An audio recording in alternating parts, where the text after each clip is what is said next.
Il sindaco di Licata Angelo Balsamo incontra oggi il prefetto di Agrigento Romano per fare il punto sulla situazione sanitaria e ambientale del comune agrigentino.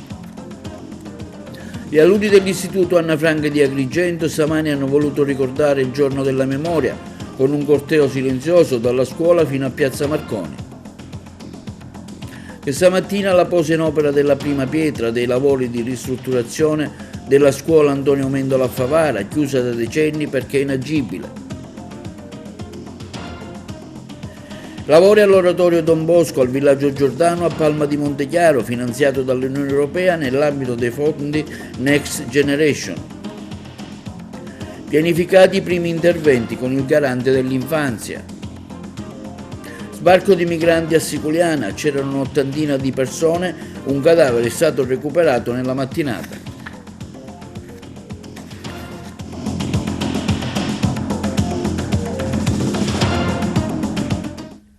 Buongiorno, benvenuti col nostro appuntamento di TVA Notizie. Un incontro si è svolto stamani in prefettura tra il sindaco di Licata Angelo Balsamo e il prefetto romano per fare il punto sulla situazione ambientale a Licata dopo l'incendio che si è sviluppato presso la zona dello stabilimento Omnia, già posto sotto sequestro dalla magistratura. Le ultime novità ce le dice il sindaco Angelo Balsamo. Sindaco di Licata, Angelo Balsamo, oggi un incontro con il prefetto per chiarire e definire determinate situazioni. Ecco, ma se ci vuole aggiornare di qual è la situazione attualmente a Licata da un punto di vista ambientale, da un punto di vista sanitario, insomma le scuole chiuse, ci faccia un po' il punto della situazione oggi? Questa mattina abbiamo la positiva notizia, ottima notizia, che i vigili del fuoco hanno domato definitivamente il fuoco ed è una notizia che ci conforta e ci mette nelle condizioni di pensare alle nuove iniziative da intraprendere. La prima e definitiva iniziativa sarà quella di salvaguardare l'ambiente e i cittadini con gli interventi che dovessero essere utili e necessari.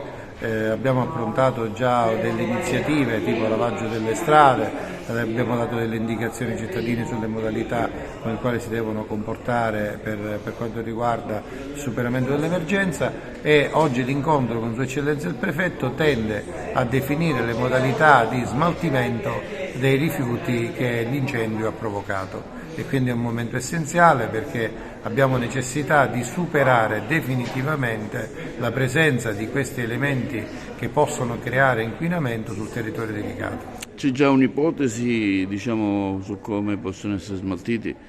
Ma l'oggetto dell'incontro che avremo fra qualche minuto con Sua Eccellenza il Prefetto è proprio questo, quindi in esito all'incontro avremo poi le decisioni. Ecco, la città è un po' preoccupata, ho visto delle interviste di persone con le mascherine, insomma, che risposte darete? Ma aspettiamo le analisi definitive da parte dell'ARPA. Le prime analisi hanno evidenziato la presenza di alcuni elementi, benzene in modo particolare, entro una distanza breve rispetto al fuoco. Le ulteriori analisi che sono state fatte sull'intero territorio, quindi nella campagna e in altre zone da parte dell'ARPA non sono state ancora consegnate. In esito al risultato delle analisi poi appronteremo i provvedimenti utili e necessari. Ci sono esercizi commerciali chiusi come la vendita di frutta e verdura, ho visto? Per il primo giorno abbiamo chiuso la vendita totale di ogni prodotto, dopodiché abbiamo modificato il provvedimento bloccando la vendita all'aperto, ma i negozi e tutte le attività sono regolarmente in funzione. E gli alunni dell'Istituto Anna Frank di Agrigento stamani hanno voluto ricordare il giorno della memoria con una marcia silenziosa dal loro istituto fino a Piazza Stazione, dove hanno eseguito un grande dipinto raffigurante proprio Anna Frank, con diversi interventi a conclusione della manifestazione. Noi eravamo sul posto. Per non dimenticare, oggi gli alunni dell'Istituto Anna Frank ricorderanno il giorno della memoria con una passeggiata che parte qui dalla scuola fino a Piazza Stazione. Sì, come ogni anno l'Istituto Anna Frank promuove delle manifestazioni unitarie per il giorno della memoria. Quest'anno il corteo muoverà da questa sede centrale fino a Piazza Stazione. Abbiamo intitolato Marciamo per la pace perché vorremmo testimoniare la presenza di questi ragazzi contro ogni tipo di guerra, e poi lì ci sarà un raduno che abbiamo intitolato Verso la libertà, nel corso del quale i ragazzi leggeranno delle poesie, dei brani, ci saranno delle brevi drammatizzazioni e soprattutto i madonnari dell'istituto, i ragazzi insieme ai loro professori di arte stanno disegnando il volto di Anna Frank sul pavimento, insomma, di Piazza Stazione, e quindi lasceremo anche questo tipo di testimonianza. Speriamo che questo serva per far riflettere i ragazzi, ma soprattutto anche gli adulti, perché la necessità di ricordare le atrocità del passato ci serve per migliorare le condizioni del presente. C'è anche un lavoro da parte dei docenti verso i ragazzi, appunto considerando che sono passati degli anni, per raccontare anche cosa è successo. Certo, raccolgono le testimonianze, raccolgono tutta una serie di materiali e peraltro noi dedichiamo diversi giorni a questa attività di recupero della memoria e concluderemo il 31 gennaio anche con la proiezione di un film, L'ultima volta che siamo stati bambini, di Claudio Bisio, che torna a far riflettere su questo tipo di tematiche. Ecco, stiamo vedendo anche un murales che voi avete fatto qui, molto bello, della scuola, preside. Questo è stato preparato dai ragazzi con il loro insegnante di arte, il professore Borsellino, mentre la professoressa Alicata e la professoressa Mullo, docenti di arte anche loro, stanno abbellendo Piazza Stazione con questa attività con i gessetti per terra. La necessità anche di veicolare questi messaggi attraverso vari tipi di linguaggio è presente nell'istituto, e in piazza ci saranno anche delle rappresentazioni musicali, perché anche la docente di musica, la professoressa Vizzola, ha avuto modo di preparare i ragazzi per delle performance di tipo musicale. Ecco, Preside, una cosa che mi incuriosisce, perché proprio una marcia? La marcia è per dare modo a tutti i ragazzi di condividere un momento comune, anche per testimoniare alla città questo impegno della scuola, di questi docenti e di questi studenti, e perché camminare insieme ha anche un significato, quello di andare insieme verso il futuro in maniera tale che possa essere migliore di quello del presente che stiamo vivendo. Sarà ricostruita la scuola media Antonio Amendola di Favara, chiusa da decenni perché è dichiarata inagibile. Questa mattina posa della prima pietra del cantiere, i lavori finanziati con i fondi del PNRR. Sentiamo il collega Giuseppe Moscato.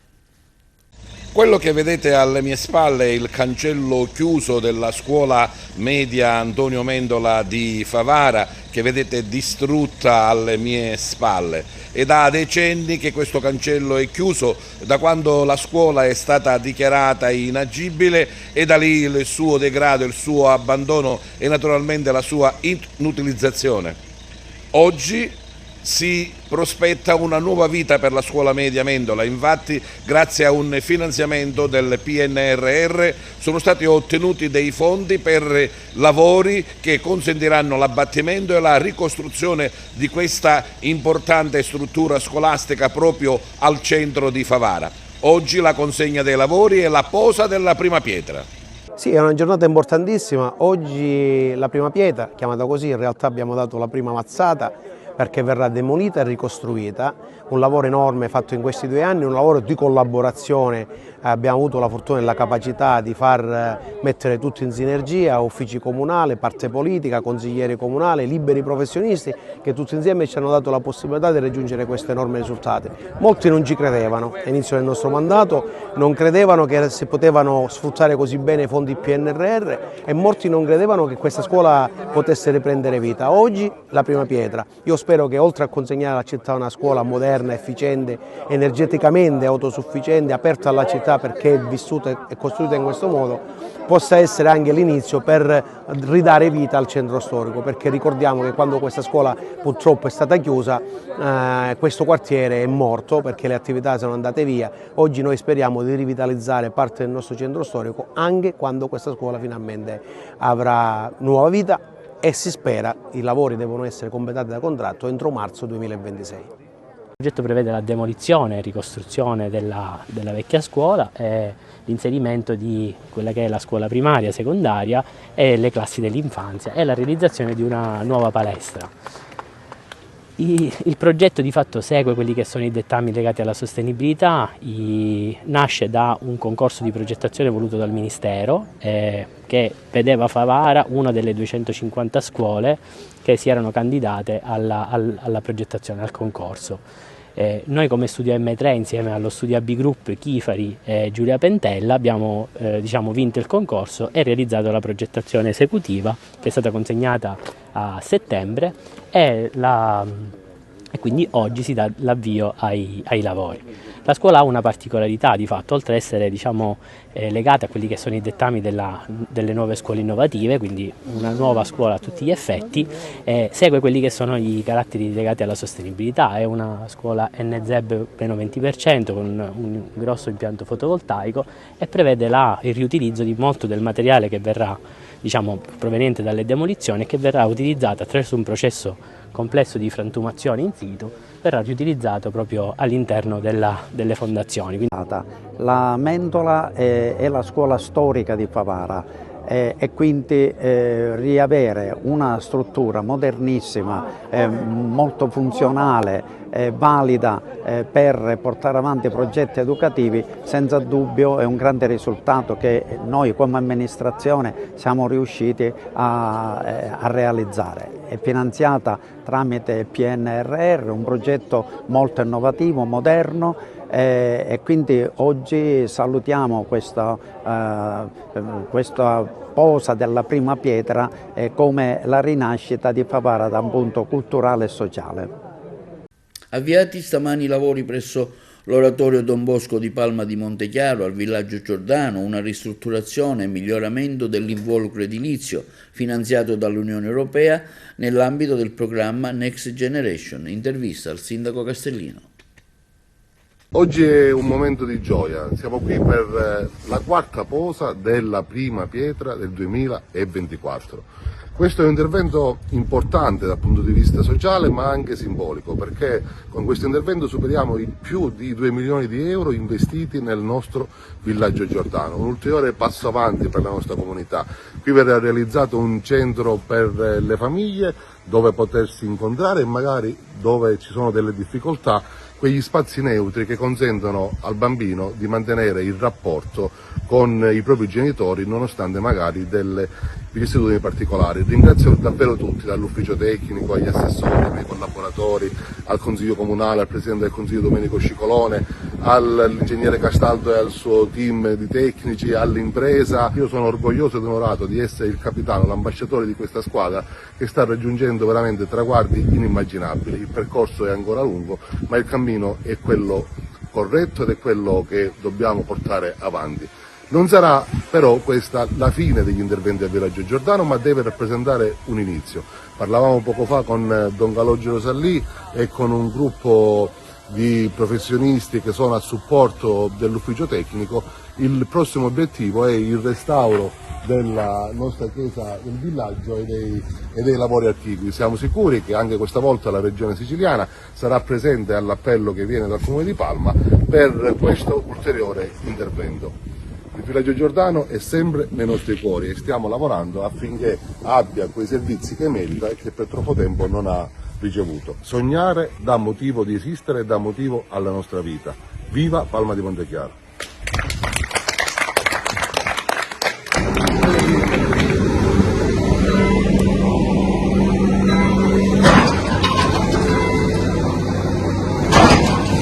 E al comune di Realmonte sono stati pianificati i primi interventi con il garante dell'infanzia. Le interviste ai protagonisti.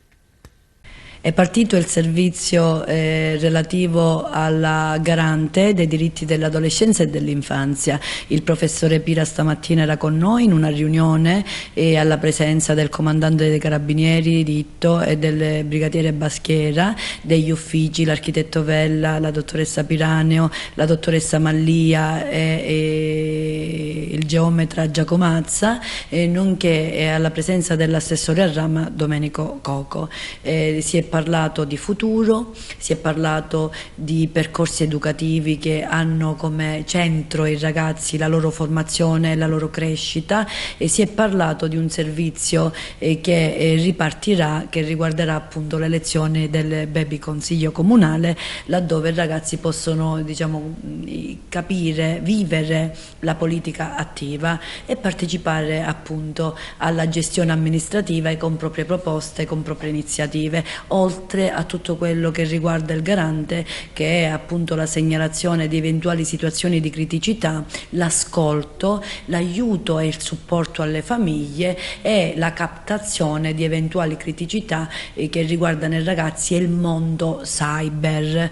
Si è parlato tantissimo di cyberbullismo e è un tema attuale, con anche, diciamo, tutte le ripercussioni negative che un uso improprio di questi mezzi può dare, con esiti, e le cronache ce lo dicono, tante volte infausti. La proposta di regolamento che io ho fatto al Consiglio Comunale per l'istituzione di questa figura importantissima, accolta dal Consiglio Comunale all'unanimità, è una proposta che mette al centro i ragazzi e il futuro. Abbiamo detto che sono i tessitori della speranza e del futuro, le nuove generazioni, ma noi dobbiamo creare le basi affinché si possa crescere ed educare questi ragazzi a dei percorsi virtuosi, al rispetto delle regole, della legge, ai principi della legalità. Quindi, che dire, sempre più nella direzione della bellezza, sempre più convinti che noi siamo il presente e i ragazzi sono il presente, ma bisogna gettare le basi per un futuro in linea con un ambiente che deve essere rispettato e con un atteggiamento di crescita e di educazione e del rispetto degli altri. Oggi la prima riunione del Garante dell'infanzia e dell'adolescenza di Realmonte con i carabinieri, con le forze politiche, rappresentanti dell'amministrazione. Abbiamo provato a gettare le basi per un lavoro che è quindi un minimo di cronoprogramma che poi deve servirci per poter lavorare insieme. È un momento bello perché significa garantire quelli che sono tutti i diritti dell'infanzia e dell'adolescenza in un momento in cui vediamo che nel mondo questi diritti molto spesso vengono disattesi. Un nuovo naufragio si è verificato lungo le coste dell'Agrigentino. Un barcone si è schiantato nei pressi della spiaggia di Torre Salsa Siculiana. Secondo i superstiti c'erano 80 migranti, ma non tutti sarebbero riusciti a toccare terra. Dopo ore di ricerche è stato individuato un cadavere, ma è impossibile al momento dire se sia l'unica vittima. Le condizioni meteo sono state pessime, rendendo impossibile l'accesso a quella parte di costa via terra. Nessuno si è accorto di quell'imbarcazione in difficoltà. Chi è riuscito a sopravvivere ha cercato di allontanarsi dalla costa in cerca di aiuto. Almeno 20 migranti sono stati in seguito rintracciati mentre vagavano zuppi nei pressi della strada statale 115. I militari dell'Arma della stazione siculiana li hanno ascoltati per cercare di capire cosa sia successo. Sul posto sono arrivate anche diverse ambulanze per curare i migranti. A oltre 2 anni dalla sua elezione, il sindaco di Favara, Antonio Palumbo, non ha presentato la prevista relazione annuale sullo stato di attuazione del programma. Sulla questione, il parlamentare regionale di Sud Chiama Nord, Ismaele Lavardera, ha chiesto l'intervento dell'assessore regionale alle autonomie locali. Ce ne parla meglio il collega Giuseppe Moscato. Nonostante siano trascorsi oltre 2 anni dalla sua elezione, il sindaco di Favara, Antonio Palumbo, non ha ancora presentato al Consiglio Comunale la relazione annuale, 2 in questo caso, sullo stato di attuazione del programma e sull'attività svolta, nonché su fatti particolarmente rilevanti. Un adempimento previsto dalla legge, la numero 7 del 92, che ha istituito appunto l'elezione diretta del sindaco. Nei mesi scorsi, ad evidenziare questa inadempienza era stato tra gli altri il consigliere comunale d'opposizione Alessandro Pitruzzella, che aveva anche annunciato una mozione di censura da presentare in Consiglio proprio sul mancato rispetto di quest'obbligo di legge. Sulla questione è intervenuto anche il parlamentare regionale di Sud Chiama Nord, Ismaele Lavardera, che nell'evidenziare questa mancanza all'ARS ha chiesto l'intervento dell'assessore alle autonomie locali Messina. Ma sentiamo l'intervento dell'onorevole Lavardera.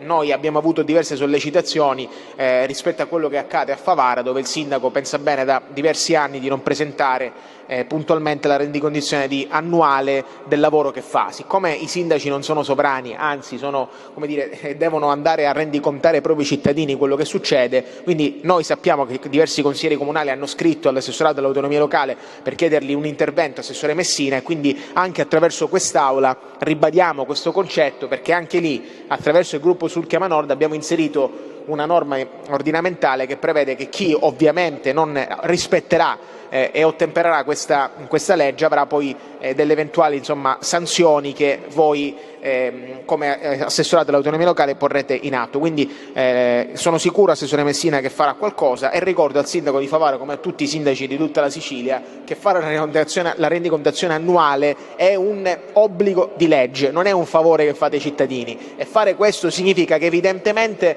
vivete il ruolo che esercitate non come primi e re sovrani di tutti, ma rispettando le leggi e soprattutto chi vi ha eletto. E la legge regionale numero 7 del 92 e successive modificazioni, che prevede che il sindaco ogni anno presenti una relazione scritta al Consiglio Comunale sullo stato di attuazione del programma e sull'attività svolta, nonché su fatti particolarmente rilevanti. Dopo l'intervento dell'onorevole Lavardera, il sindaco di Favara Antonio Palumbo sulla sua pagina Facebook, giustificandosi, scrive: «Non ho avuto modo di presentare la relazione annuale del mio operato per motivi assolutamente concreti. È una incombenza dovuta di cui ci dobbiamo fare carico noi stessi e semplicemente si sono accumulati ritardi su ritardi rispetto alle 1000 emergenze quotidiane». Secondo Palumbo, spiace anche che chi abbia ritenuto di usare questa strada per l'ennesimo tentativo di delegittimazione nei miei confronti, ed il chiaro riferimento è al consigliere Pitruzzella, abbia dimenticato di ricordare al deputato di Sud Chiamanordi come molti sindaci di centrodestra, alcuni vicinissimi ai padri politici di Pitruzzella, abbiano anche loro peccato, e anche da più anni. Come dire, mal comune mezzo gaudio, nel senso che il ritardo sulla presentazione della relazione annuale riguarda non solo Antonio Palumbo, ma anche i sindaci vicini alle posizioni di Pitruzzella. Attendiamo adesso che l'assessorato regionale contatti tutti i primi cittadini in ritardo e provveda a commissariare comuni e a mandare a casa tutti i sindaci, conclude ironicamente Palumbo sulla sua nota social. Nel frattempo, però, se permettete, noi continuiamo a lavorare per la città. L'area industriale di Termini Imerese, a oltre 11 anni dalla chiusura del grande stabilimento Fiat, ha cercato e trovato una nuova strada.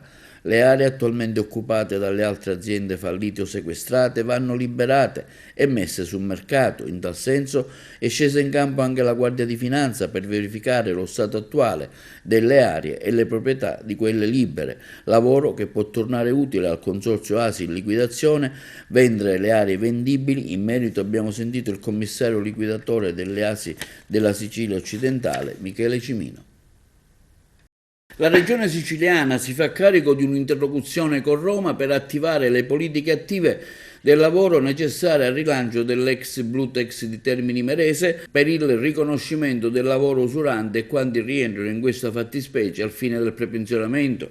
Questo quanto emerso da un incontro sulla vertenza della zona industriale del Palermitano, convocato dall'assessore regionale alle attività produttive di Tamaio nella sede dell'assessorato in via degli Emiri a Palermo. L'area industriale di Termini Imerese, a oltre 11 anni dalla chiusura del grande stabilimento Fiat, ha cercato e trovato una nuova strada. Le aree attualmente occupate da aziende fallite o sequestrate vanno liberate e messe subito sul mercato. In questo senso è scesa in campo anche la Guardia di Finanza per effettuare controlli, verificare lo stato attuale delle aree e la priorità delle aree libere, lavoro che può tornare utile al Consorzio ASI in liquidazione e quindi realizzare vendendo le aree disponibili. In merito abbiamo ascoltato il commissario liquidatore delle ASI della Sicilia occidentale, onorevole Michele Cimino. le maggiori criticità sono state soprattutto legate a ricostruire il censimento dei beni immobili e anche dei lotti dei terreni.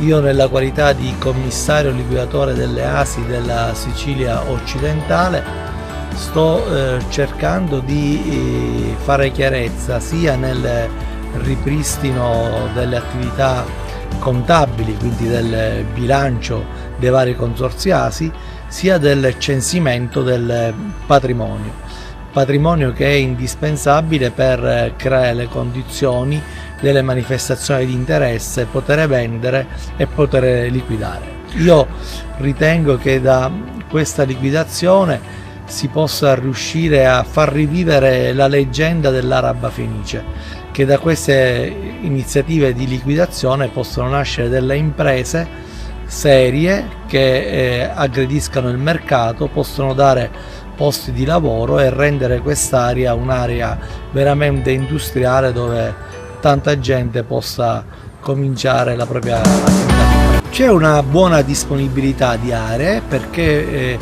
fortunatamente vi sono anche alcune aziende sane già insediate e so che il governo della regione siciliana, con l'assessore Tamaio che segue in prima linea tutte queste criticità, sta anche predisponendo un disegno di legge urgente per accelerare la vendita di questi lotti e anche di questi capannoni, che oggi purtroppo sono dei rustici industriali, ma che sicuramente delle start-up e delle imprese potranno valorizzare. In riferimento alle voci infondate circolate in questi giorni sui lavori di messa in sicurezza degli edifici del Leonardo, riceviamo una nota della dirigente scolastica Patrizia Pilato. In riferimento alle voci infondate circolate in questi giorni circa i lavori di messa in sicurezza degli edifici del Leonardo di Agrigento, arriva da parte dell'Istituto una precisazione. Il secondo piano dell'Istituto è stato interessato nei giorni scorsi da interventi finalizzati all'eliminazione delle parti ammalorate di alcuni intonaci per garantire la massima sicurezza dei luoghi. Ciò ha determinato l'esigenza di organizzare l'attività didattica in orario pomeridiano al fine di velocizzare le predette operazioni, data l'assenza nel nostro liceo di aule vuote e inanimate a far bella mostra di sé, in cui riallocare le classi interessate. Nella nostra scuola, continua la nota stampa, infatti ogni spazio è tutti i giorni vivo e brulicante di giovani studenti e docenti. Nel ringraziare pertanto le famiglie degli alunni per la consueta, piena e incondizionata collaborazione manifestata nel comune interesse della garanzia del servizio di istruzione, si sottolinea che sono già in corso i lavori di ripristino dei luoghi e che prestissimo restituiremo spazi ancora più sicuri ai nostri alunni. La scuola continua ad accogliere tutti i giorni con lo stesso entusiasmo e con l'onestà intellettuale che ha sempre contraddistinto la propria comunità professionale, gli studenti, i genitori che vorranno visitare le innovative aule didattiche e i laboratori del futuro. Emergenza crack all'ASP di Palermo, realizzato il primo centro di pronta accoglienza, prevista una presenza di 23 operatori che si dedicheranno alle persone che ne hanno bisogno. Inaugurato a Palermo il primo centro di pronta accoglienza per fornire sostegno medico, farmacologico, terapeutico e psicologico emotivo ai soggetti con dipendenza da sostanze, in particolare crack e cocaina. Il progetto è stato finanziato con poco più di 2 milioni di euro per 2 anni, per metà con risorse dell'area salute mentale del Piano Sanitario Nazionale 2022 messi a disposizione dall'assessorato regionale della salute e per la restante parte dall'ASP del capoluogo siciliano. Il centro di 700 metri quadri è nato all'interno del padiglione 13 della sede dell'ASP di Via La Loggia e disporrà di 12 posti letto che potranno anche essere aumentati a seconda delle necessità per accogliere quei soggetti in particolari condizioni di fragilità e a rischio di vita a causa dell'utilizzo massivo di sostanze psicoattive fino a 1 mese, eventualmente prorogabile. Stamani in via La Loggia, tra i presenti, Francesco Zavatteri, padre di Giulio, morto per overdose di crack ad appena 19 anni. Zavatteri, farmacista palermitano, ha sensibilizzato le coscienze e l'opinione pubblica su quella che si sta dimostrando una vera piaga dei nostri giorni, che continua a colpire i giovani e le loro famiglie. Siamo tutti genitori e tutti dobbiamo lottare per migliorare questa società. No? Sì, sicuramente l'impegno è di tutti noi del trasversale, c'è anche qui Ismaele La Barbera, ci sono le strutture della sanità, ho voluto che fosse presente, appunto l'ho invitato alla dottoressa Faraone, perché l'impegno in questi casi deve essere completo, bisogna fare squadra, così come si fa squadra contro l'antimafia, contro la criminalità. Questo è un male endemico che è terribile, colpisce la società. Sì, quindi... E da parte mia io esprimo la mia grande gratitudine per tutti. No, ma no. In questi casi non esiste la gratitudine. Siete impegnati con il cuore per riuscire a ottenere questo risultato. In particolar modo il dottor Iacolino che è riuscito... Sì, a Messina oggi purtroppo si dispiace, mi ha mandato una... grande protagonista anche lui, perché ha stanziato alle somme come assessorato 1 milione, la dottoressa Farone ci ha messo il proprio, insomma ha messo i locali. Quindi si fa sinergia in questi casi.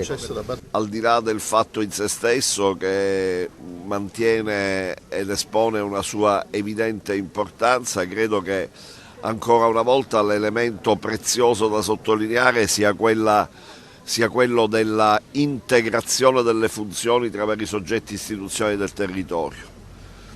L'ASP, in relazione alle sue competenze, apre questo centro di prossimità, il Comune in raccordo con l'ASP e per finalizzare le stesse attività però sul territorio ha già da qualche mese posto in essere un mezzo mobile che diciamo in qualche modo svolge la stessa funzione lungo il territorio o nell'arco del territorio cittadino. Linea alla regia per gli spot pubblicitari. Un ricordo oggi di Mario Francese, giornalista di cronaca giudiziaria del Giornale di Sicilia, a 45 anni dall'omicidio di mafia, un esempio per tutti gli italiani. Una manifestazione si è svolta a Palermo. Un attacco ad un giornalista libero e lungimirante che aveva capito prima persino degli inquirenti l'avanzata dei Corleonesi che, in nome dei loro affari, avrebbero poi insanguinato per anni la città. È un attacco, dunque, alla democrazia vera e propria. Questo rappresentarono i colpi di pistola di Leoluca Bagarella la sera del 26 gennaio di 45 anni fa, quando Mario Francese, cronista giudiziario del Giornale di Sicilia, venne ucciso mentre stava tornando a casa in Viale Campania. Ucciso, ma non messo a tacere, visto che mai, come adesso, il suo lavoro e il suo modo di intendere la professione sono un monumento al giornalismo. Francese, eliminato nel 1979, fu il primo a cadere nella strategia di aggressione frontale allo Stato ordita da Totò Riina, figura che peraltro il cronista fu il primo ad individuare e puntare, scoprendo anche business miliardari messi in atto dal suo clan, capace di infiltrarsi nel tessuto economico e politico senza lasciare scampo ai nemici. Storica è l'inchiesta del giornalista sulla diga Garcia, che infatti gli è stata poi intitolata. E non fu affatto un caso che i corleonesi decisero di contrapporsi così violentemente alle istituzioni, eliminando magistrati, politici, appartenenti alle forze dell'ordine, cominciando proprio da un giornalista attento e scrupoloso, preciso, capace di arrivare attraverso la lettura attenta delle carte e racconto delle persone a scoprire verità particolarmente scomode. Nonostante il suo lavoro con articoli che allora erano cronaca ed oggi sono pagine di vera storia. Dopo il suo omicidio la sua figura venne quasi inghiottita nel nulla, dimenticata, come se il suo contributo disturbasse in qualche modo anche buoni. Ci vollero 22 anni per arrivare ad una prima sentenza di condanna che mise nero su bianco che vertici di Cosa Nostra avevano deciso di ammazzarlo proprio in relazione alla sua attività giornalistica.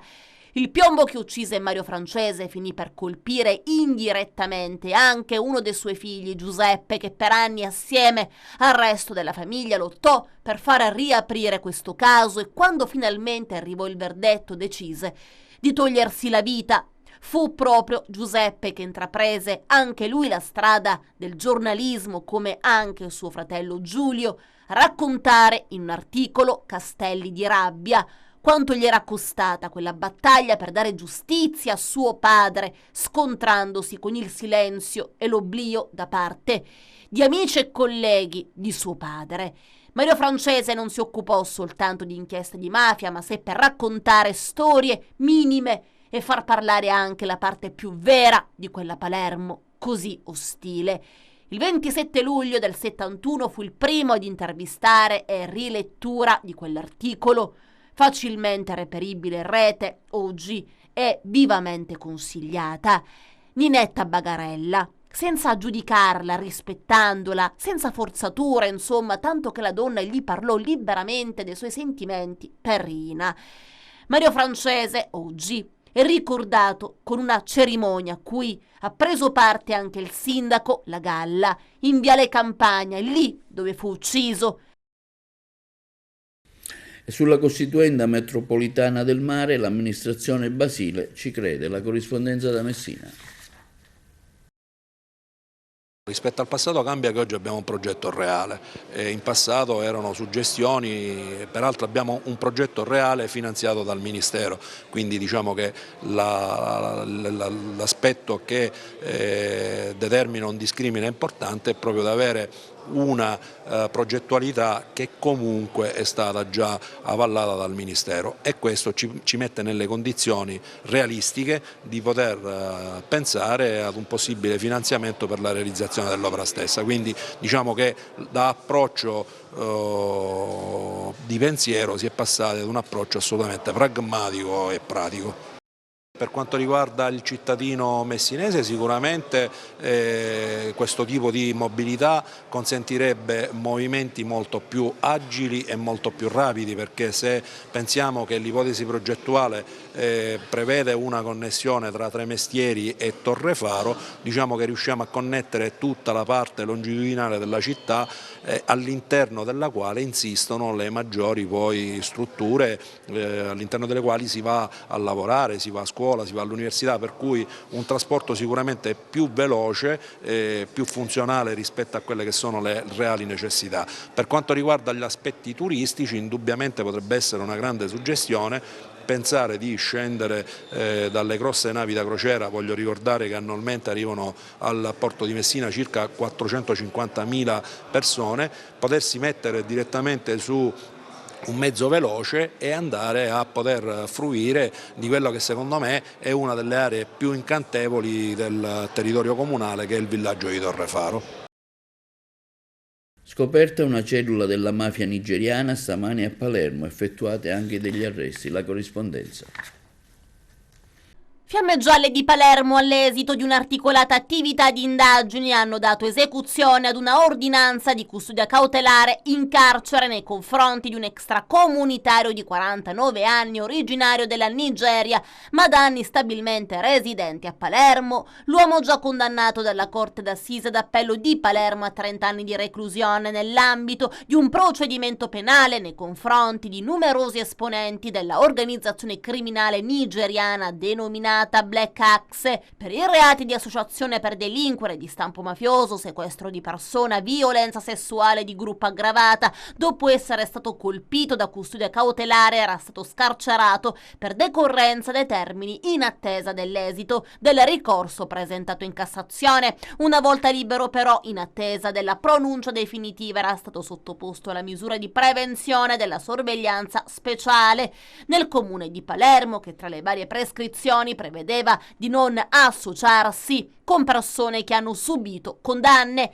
L'attenzione delle Fiamme Gialle quindi veniva focalizzata proprio sulle abitudini e frequentazioni quotidiane e l'attività investigativa avrebbe confermato come il soggetto in questione avesse invece rapporti con ulteriori soggetti gravati anche loro da precedenti penali. È stata infatti ricostruita una vera e propria attività di spaccio, per lo più di crack ed hashish, che sarebbe stata condotta dall'uomo, più volte sorpreso a prendere contatti con fornitori e clienti. Nel corso dell'attività investigativa, inoltre, Baschi Verdi avrebbero raccolto informazioni circostanziate in merito ai propositi dell'uomo di darsi alla fuga emigrando in Svezia, tanto da avviare contatti con i suoi connazionali già stabiliti in quel paese, quali, citando la frase "quando si ottiene il denaro, si ottiene il potere, il mondo è tuo", diceva di voler emulare Tony Montana, narcotrafficante interpretato dal Pacino nel film Scarface, il quale aveva creato un vero e proprio impero della droga dopo essere emigrato da Cuba negli Stati Uniti. Il descritto tentativo di fuga avrebbe trovato conferma nella circostanza che il medesimo avesse già individuato una persona munita di passaporto e titolare di status di rifugiato, cui rubare l'identità mediante la falsificazione dei documenti. Sulla base degli elementi investigativi così raccolti, il GIP della Procura di Palermo ha emesso l'ordinanza eseguita in data odierna, disponendo l'accompagnamento dell'uomo presso la casa circondariale Pagliarelli. I finanzieri del Comando Provinciale di Messina, a conclusione di una complessa attività di indagine coordinata dalla Procura della Repubblica di Barcellona Pozzo di Gotto, hanno segnalato all'autorità giudiziaria un soggetto originario di un piccolo paese della fascia tirrenica messinese, residente solo formalmente a Cipro, ritenuto responsabile della sottrazione fraudolenta al pagamento delle imposte, procedendo in data odierna all'esecuzione di un decreto di sequestro preventivo del valore di circa 3,8 milioni di euro. In particolare, nel corso di accertamenti finalizzati alla prevenzione dell'utilizzo del sistema finanziario a scopo di riciclaggio, emergeva come un soggetto da tempo emigrato all'estero e ora deceduto risultasse titolare di ingenti disponibilità finanziarie ammontanti a quasi 9 milioni di euro detenute all'estero. Più in dettaglio, al termine di una lunga attività imprenditoriale svolta in Nuova Zelanda, aveva fatto rientrare in Italia l'importo complessivo dei nominati 9 milioni di euro, profitto della cessazione di immobili per i quali alcun tributo era stato corrisposto in quello Stato, determinando conseguentemente un reddito di capitale soggetto a tassazione in Italia con un'imposta quantificabile in 3,8 milioni di euro. Dopo il decesso, gli eredi accettavano senza riserve l'eredità, così entrando in possesso dell'intera somma, ed uno di essi, odierno indagato ed esercente l'attività degli studi legali in virtù di specifica delega conferitagli dai coeredi, secondo ipotesi d'accusa che dovrà trovare conferma nei successivi gradi di giudizio, disponeva il trasferimento della nominata somma su conti esteri creati ad hoc in Gran Bretagna, Germania, Lussemburgo, Bulgaria e Lituania, di fatto sottraendo l'importo di euro 3,8 milioni corrispondente all'imposta da versare all'erario. Le fiamme gialle di Patti hanno dunque riscontrato che il professionista con tale comportamento si assicurava un indebito vantaggio patrimoniale, altrimenti non spettante. Di qui l'odierno provvedimento cautelare emesso dall'autorità giudiziaria diretto al sequestro preventivo finalizzato alla confisca delle somme di denaro e dei beni immobili. Sono imputazioni provvisorie che dovranno comunque trovare riscontro in dibattimento e nei successivi gradi di giudizio. Parliamo ora del bollo auto. Le scadenze connesse alla tassa automobilistica in Sicilia da pagare entro il prossimo 31 gennaio verranno prorogate attraverso un decreto in fase di stesura al prossimo 29 febbraio. Ciò al fine di consentire ai contribuenti siciliani di avere accesso alle agevolazioni della norma stracciabollo e alle nuove scontistiche volute dal governo regionale. Le novità normative delle riduzioni del 10% sul bollo auto per la domiciliazione bancaria e del 10% per chi è in regola con i pagamenti richiedono degli adeguamenti gestionali su cui si sta lavorando il Dipartimento Finanze insieme all'ACI e al sistema bancario attraverso la proroga Consentiremo anche agli utenti interessati dalle imminenti scadenze di fruire delle agevolazioni varate dalla Sicilia. Questo quanto dichiarato dall'assessore regionale all'economia Marco Falcone a margine di un tavolo tecnico convocato negli uffici di via Notarbartolo con il dirigente generale fiscalità automobilistica dell'ACI Salvatore Moretto a proposito delle agevolazioni regionali sulle tasse automobilistiche in fase di implementazione, presente anche il direttore del Dipartimento regionale Finanze Silvio Cuffaro. A Messina, zona 30, piccoli passi per il cambiamento della mobilità. La corrispondenza da Messina.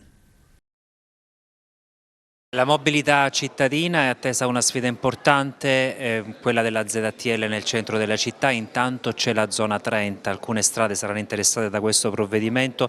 Lei lo ha detto in più occasioni, dobbiamo andare avanti a step per poter raggiungere gli obiettivi, tra l'altro contenuti nel piano urbano del traffico, nel piano della mobilità. Sì, ma continuo a dire che dobbiamo muoverci per step con la giusta attenzione. Voglio sommessamente ricordare che in città già esistono parecchie zone 30, soprattutto in coincidenza di alcuni edifici rilevanti, strategici, quali sono le scuole, e diciamo che l'attività si porterà avanti in conformità a quello che è il piano, ma ciò avverrà con la giusta tempistica. Ancora non siamo in quella direzione. Ho sempre detto che si partirà con le ZTL laddove il sistema informatico sarà testato e validato dal Ministero. Voglio ricordare che se il Ministero non valida il sistema le multe non possono essere fatte, quindi ci muoviamo passo dopo passo. Vi posso anticipare che quasi sicuramente nella primavera cominceremo i test della parte informatica con il villaggio di Torrefaro e poi a seguire piano piano ci si muoverà verso altre aree del territorio comunale, ma ripeto sempre in assoluta tranquillità, in equilibrio e cercando di determinare meno disagi possibili ai nostri concittadini, anzi tendendo ad avere una città sempre migliore a misura d'uomo e sostenibile. E questo è tutto per TV Notizie di oggi, vi diamo appuntamento alle prossime edizioni e vi auguriamo una buona serata.